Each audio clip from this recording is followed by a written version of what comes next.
Thank you for all being here today. In this presentation, the title is Introduction to the GIL for Python beginners and disabling it in Python 3.13 and leveraging the concurrency. In this presentation, I will explain the basics of the GIL and the new options, the disabling GILs, and then I will show how it enables parallel processing. This is the agenda of this presentation.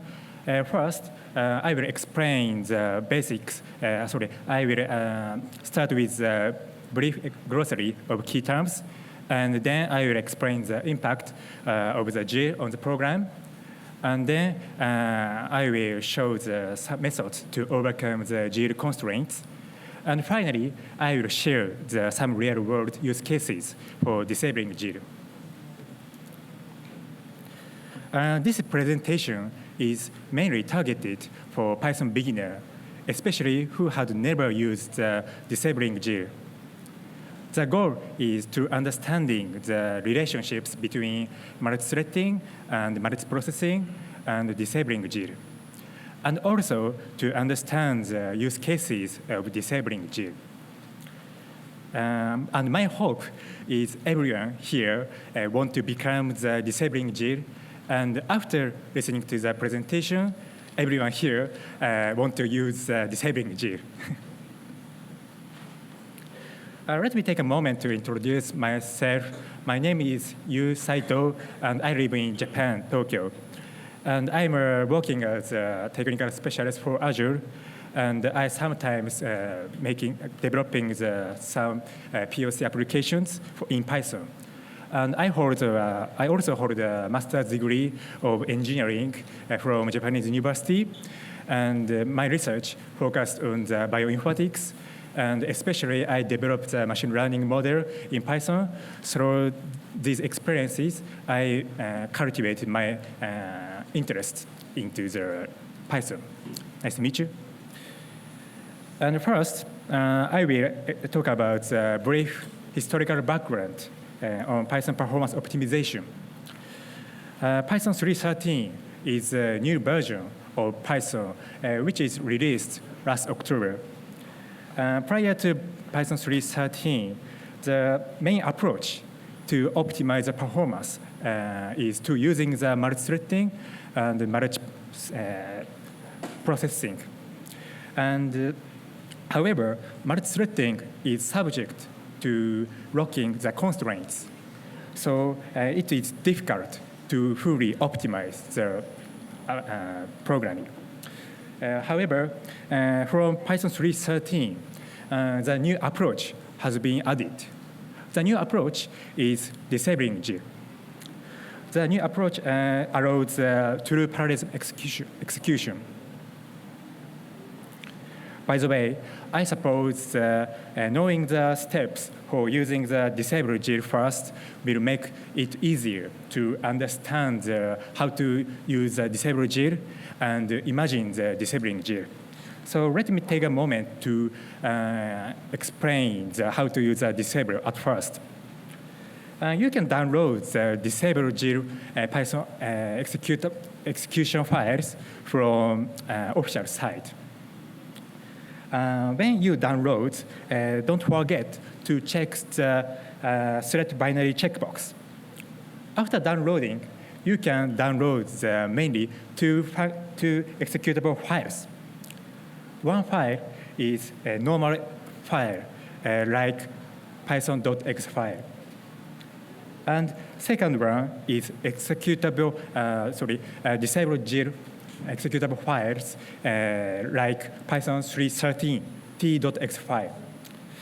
You can run the disabled GIL functions on both Windows OS and Mac OS. Next, I will briefly explain the three important key terms to understand this presentation. First key term is multithreading. Multithreading is characterized by concurrency, and multithreading allows switchings between the multiple threadings in a single process. The figure shows how switching is done in the process. And the red bar means the compile times to bytecode executions, which means the red bar is CPU-bounded tasks. And the orange bar is operations not involving the Python operations, like I/O operations. So the important point of multi-threading is that only one thread can be done the CPU-bounded tasks simultaneously in the Python script. The second key term is multiprocessing. Multiprocessing is characterized by parallelism. And multiprocessing allows multiple processes to run simultaneously in a single program. The figure shows how multiple processes run in parallel. As I explained before, the red bar is CPU-bounded tasks, and orange bar is I/O operations. Compared with multi-threadings, the multiprocessings run the CPU-bounded tasks simultaneously because they don't affect the GIL. The third key term is global interpreter lock, GIL, and the GIL is characterized by the thread safe. And GIL ensures that only one CPU-bounded tasks can be done at the same time in the Python program. In the graph, the red bar is CPU-bounded tasks, and orange bar is I/O operations. So in simple expressions, only one CPU-bounded task can be done by the GIL. But thanks to such constraints, GIL prevents the race conditions in the program, and the developer don't need to construct a complex locking system in the program code. Now that I have explained the three key terms in the presentation, so from next, I will explain how GIL actually affects programs. Okay, GIL has both merit and demerit that affect the program. As far as merit is concerned, the GIL provides simple and effective thread safety. And GIL prevents the race conditions and avoiding the unexpected behavior and data corruptions. On the other hand, GIL also affects the demerit, like limits the parallelism and reduces performance in CPU-bound tasks, and prevents full utilizations, even if you are using the multi-core processors. Here is an example of how GIL can actually degrade the multiprocessing performance. As an example, let's consider the CPU-bounded tasks. One is single-threaded, and the other one is multi-threading. Ideally, multi-threading is faster than single-threading. However, as you can see the graph, the multi-threading takes the same amount of time as the single-threading. This is because GIL allows only one thread to run at the same time, even if it is multi-threading. This result shows using GIL will be demerit when it comes to the Python performance. To overcome the GIL constraints, there are some approaches.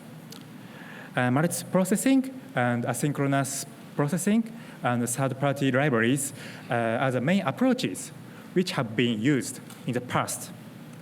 And from Python 3.13, the new approach has been added. The approach is disabling GIL. So from now on, I will describe each of 4 approaches to overcome the GIL constraints from next slide. The first approach to overcoming the GIL constraints is to use multiprocessing. The use of multiprocessing is particularly suited for the CPU-bounded tasks. The graph shows an example of how long does it take to CPU-bounded tasks. In the graph, the left bar is single processing, and the right bar is multiprocessing. As you can see the graph, the multiprocessing takes less time than single processing. Also, multiprocessing is good for speeding up the CPU-bounded tasks. It also has a demerit.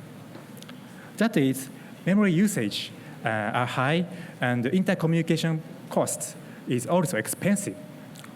This is because, as you can see the figure, the process has its own CPU resources and memories.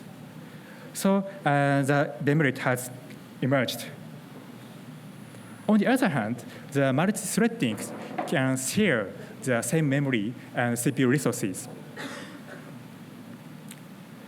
The second approach to overcoming the GIL constraints is to use synchronous processing. A particularly well-known Python library is async IO. Async IO does not block threads while waiting for the IO processors, such as file IO and network communications and database accessing. During the waiting time, threading switching synchronously and achieve parallel processing. In other words, if there is no IO waiting time, threading cannot be switched. Therefore, the async IO is not suitable for the CPU-bounded tasks, but it is very powerful tool and approach to using the IO waiting times. Here is an example that shows the power of async IO in practice. The example compares the execution time of waiting time. The left bar is the result of the synchronous processing, and the right bar is the asynchronous processing. In the case, the sleep functions mimic the IO operations. In the synchronous processing, the functions are processed in order. So the operations takes 6 seconds to complete the program. However, the asynchronous processing using async IO takes only 3 seconds to complete the functions because each method is processed in parallel. The third approach to overcoming the GIL constraints is to utilize the C and C++ libraries. Since GIL does not exist, C and C++ libraries can be used without being affected the GIL. Specific libraries, including the Python, NumPy, Pandas, PyTorch, scikit-learn, and SciPy, and so on. And the fourth and final approach to overcome the GIL constraints is disabling GIL. The Python enhancement proposal, PEP 703, the option has been proposed, making the GIL optional. The figure shows enable the GIL and disable GIL the state. The disabled GIL allows true parallelism in the Python program. Here is an example of the true parallelism with disabled GIL.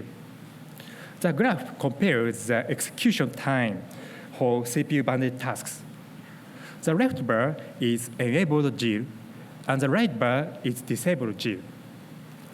As you can see the graph, the disabled GIL is much faster than enabled GIL. This is because the disabled GIL is not affected by the GIL constraints.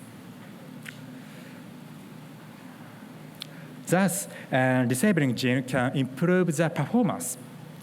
The graph shows an example of the execution time with the enabled GIL and disabled GIL in the CPU-bounded tasks. In this case, packet sorting and fractal generations and prime factorizations are examples.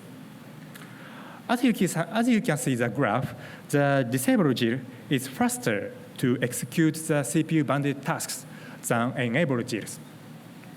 However, in Python 3.13, disabled GIL is experimental phase now, so speed up improvements varies depends on the program, and it is not always guaranteed to improve the Python performance. In some cases, disabled GIL is slower than enabled GIL. In this slide, I will talk about an overview point of consider when you are using the disabled GIL. Among the various points to consider, the main points to consider is the extension modules and the potential race conditions. As far as extension modules, you have to check the libraries are thread safe. And as far as the race conditions are concerned, you have to check the synchronization in the program. So I will explain each of the consideration points from the next slide. First consideration point is execution modules. It is necessary to check the version of the library to be used. Since extension modules are expected the thread safe based on the thread safety of the GIL, so some module versions may not work as expected when GIL is disabled. Specifically, when using the module, such as Saito and NumPy pandas in the table, you have to select the supported version of the thread safety. Second consideration point is race conditions. It is necessary to avoid using the global variables and use locks when implementing the program.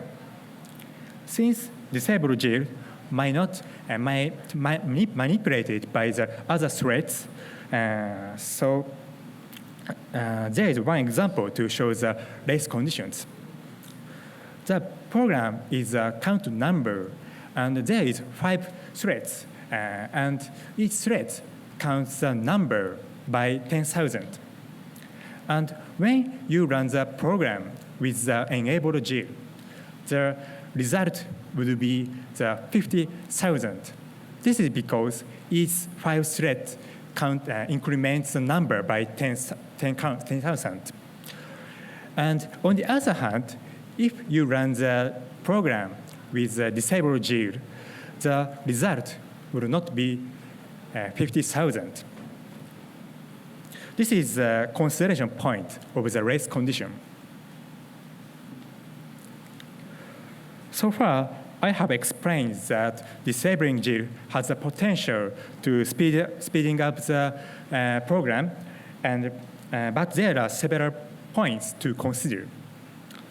In order to understand the value of using the disabled GIL, I have organized the good and bad point of each multi-threading and multi-processing and disabling GIL in the slide. The table shows the disabling GIL is the only approach to realize the data sharing and easy data sharing and true parallelism. In other words, the value of disabling GIL is maximized in the scenarios where data sharing easily and high performance is required. The previous table shows the good and bad points of the multi-threading, multi-processing, and disabling GIL. So in this slide, to understand when to use the disabling GIL more easily, I organize two-dimension graphs by the two dimensions. One dimension is easy data sharing, and the second dimension is true parallelism. For example, when you have to realize only the true parallelism, you have to choose multiprocessing. And when you have to achieve only the easy data sharing, the multi-threading is appropriate. And then if you want to achieve both true parallelism and easy data sharing, you should select the disabled GIL to the approach. Now that I have explained that disabling GIL is appropriate for scenarios that requires both easy data sharing and true parallelisms. So here are some examples of specific scenarios where disabling GIL is recommended. So I can give you some examples of specific scenarios. For example, large-scale log analytics and large-scale ETL processing, and large-scale speech recognitions and transcriptions, and real-time analysis. All of these scenarios requires data sharing among the multiple processes and requires high-speed processing. Therefore, I encourage everyone to use disabling GIL in these scenarios. Finally, I summarize this presentation. In this presentation, I described the performance will be achieved by the disabling GIL. However, the disabling GIL limits the available extensions and risk-less conditions. And in Python 3.13, the disabled GIL is an experimental phase. So using the disabled GIL is not always the better approach than multi-threading and multiprocessing. But it is certainly exists appropriate scenarios like I explained you before. And finally, the disabling GIL is especially valuable for the CPU-bounded processing that requires the data sharing and true parallelisms. So that is the conclusion of my presentation. And I hope that everyone here becomes interest to the GIL constraints. And actually, I hope everyone here you started to use disabled GIL from today.